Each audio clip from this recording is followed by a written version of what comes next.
அழகன சாட்சியா நான் இங்க இருந்து பேசுறேன். 18 வீடுக்கு ஒரு மாடல் வந்து பூரா கேரளாவுக்கு அசிங்கப்படுறதுக்கு இல்ல, அவங்களுக்கு இப்படி யாராலையும் பண்ண முடியும். அரசியல்வாதிகளை தலகுனிய வைக்கிறதுக்கு 18 வீட்டுக்கு ஒரு திட்டம் போட்டு அவர் கொடுக்கணும். இது எலெக்ஷனுக்காக சொல்லல. எலெக்ஷன் வந்து நீங்க முடிவு என்ன எடுத்தாலும் ஓகே, அது உங்க முடிவு தான். ஆனா உங்களுக்கு வாழ்க்கையில அது வந்து பயன்படுற மாதிரி நீங்க ஒரு முடிவுக்கு வரணும். அது ரெண்டாவது விஷயம். முதல் விஷயம் இங்க இருந்து சொல்றேன், 18 வீட்டுக்கு ஒரு திட்டம் போட்டு கொடுத்தா நான் மோடி ஐயா கிட்ட, அமித்ஷா ஐயா கிட்ட, மனோகர்லால் கட்டர் அவங்க கிட்ட, சிவராஜ் சிங் சௌஹான் அவங்க கிட்ட நான் உருப்படியா சொல்ற பேர்கள் எல்லாம் வந்து இந்த திட்டத்துக்கு யார் யார் வந்து நமக்கு ஒரு பெரிய என்ன வாய்ப்பு கொடுக்கணுமோ அவங்க பேர் மட்டும்தான் நான் சொல்லியிருக்கேன்.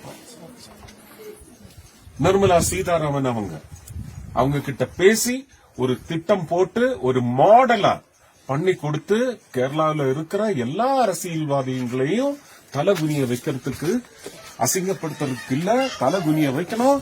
இது யாராலையும் பண்ண முடியுங்கிற ஒரு பாடம் கத்துக் கொடுக்கறதுக்காக இந்த 18 வீட்டுக்கு ஒரு மாடல் வரும். அதுக்கு ஒரு திட்டம் போட்டு ஒரு மாஸ்டர் பிளான் கொடுக்கணும்.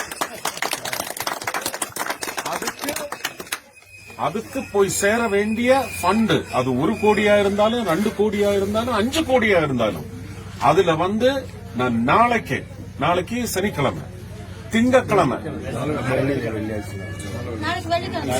நாளைக்கு வெள்ளிக்கிழமை இல்ல, நாளைக்கு அம்மன் பேர்ல, வெள்ளிக்கிழமைன்னா அம்மனுக்கு தான், அம்மன் ஆதிபராசக்தி பேர்ல நான் ஒரு வேண்டுதலா என் குடும்பத்தில இருந்து 25 லட்சம் நாளைக்கு பேங்க் அக்கவுண்ட்ல போட்டு இந்த 18 வீட்டுக்காக ஒரு திட்டம் போடுறதுக்கு நாளைக்கு போடுவேன். நம்பிக்கை உண்டா?